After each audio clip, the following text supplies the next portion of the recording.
But yeah, sharing the love of riding and introducing kids to two wheels at an earlier age, and ultimately trying to reach out of the moto industry and pull people in, expose people to two wheels on the throttle. And so they have to go into a dirt bike shop and buy a STACYC or buy a battery or buy a helmet or buy gloves. Yeah.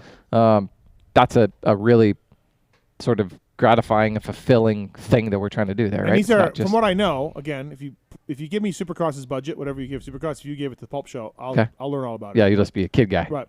But go buy a couple. For that price, I could probably buy some kids. Hey, so can we have a STACYC privateer race at your race? How we have a STACYC privateer race? What do you mean? At his privateer Denver race.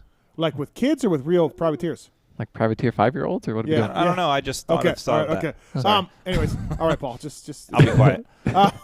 So no, I feel like, and Paul would know this better with his kid, and like these are really cool things, and kids are loving these STACYCs. Like this is a massive hit. Yeah, it's Rags, which Rags really well. I worked from your with time Ryan at KTM. Ragland, the owner of STACYC, who sold and made bajillions now. Bajillions, but millions? I don't know. Well, one would millions? assume. Yes. One would All right. assume. Made millions from Harley Davidson, who bought STACYC, and Ryan's still running it though, still involved. Rags is super good guy. Yeah, he started Rags this STACYC thing. What an idea! Right. What an American feel good story for him. Totally. And now he's a bajillionaire in Texas, and you work for him, and you know. And we had him on a show years ago too, but pretty early, right, yes. in the process. And I think a real reason why it's successful and why it's grown so much in the short amount of time is it's a really authentic thing. Like he started it to share riding two wheels with his son. Yeah. What was the first one? Was it like Super Crude? Oh yeah, Super Crude. Like he built it. He had like an RC battery, and it was like a Strider frame or something, right? Or like it was like a Walmart Yamaha bicycle thing. He took the pedals off of and duct taped the RC car battery to the back of it. Wow, that's super cool. Yeah. And it all started from like a real, genuine need and want, right? It wasn't like he didn't go, there's a business here, I'm going to go figure out how to make something to sell to people. Yeah. He made something that was cool to ride with his kid because he selfishly wanted his kid to ride motorcycles with him. He wanted his 3-year-old to be able to ride something. And his wife was reluctant to his kids riding dirt bikes. So this was like a way for him to share those experiences with his kid. And then once he made one and started riding it around, kids were seeing it and people were seeing it and they're wanting it. And next thing you know, he makes a sort of a legit sample of one, and then he orders the container, and people love them and buy them, and it snowballs pretty quickly, and it's a success story. But I think the only reason it is a success is because it was an authentic, true thing, right? And as Paul, jokingly mentioned earlier, people buy things for their kids. Yeah, it's people crave that experience. They crave that first time with their kids, whether it's the first time pedaling a bike, or first time riding a STACYC, first time riding a PW, first time winning a race, all those things.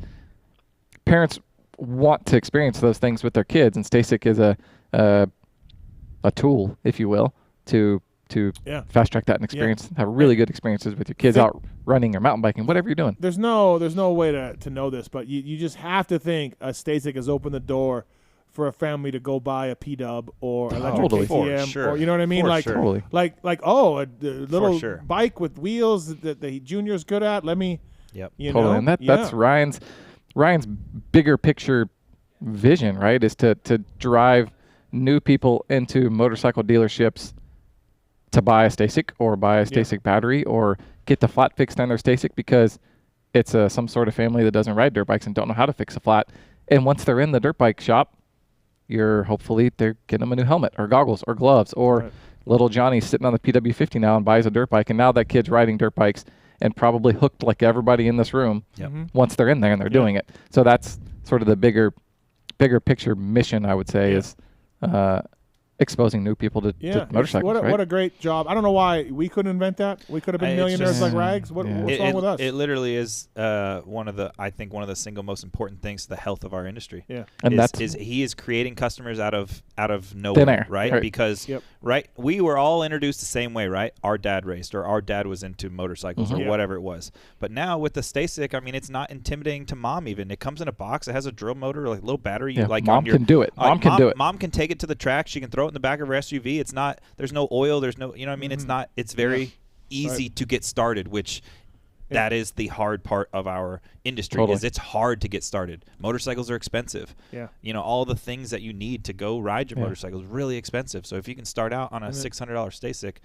and see if there's something there. Yeah. You got Tony Alessi taking it to new levels. Yep, just how it is with anything. That's the beauty of something with a motor, right? You're gonna want to race it. Yeah. How to put this? Going down. Because Tony, I'm trying to think how to word it, but Tony's commitment to his daughter succeeding on a STACYC is very much in line with what you would envision Tony's commitment to his daughter succeeding on a STACYC. Is how I'd put it. Yeah. Much like I joked with Nick, there's no stone left unturned. Yeah. No, absolutely. There's What if Tony and Nick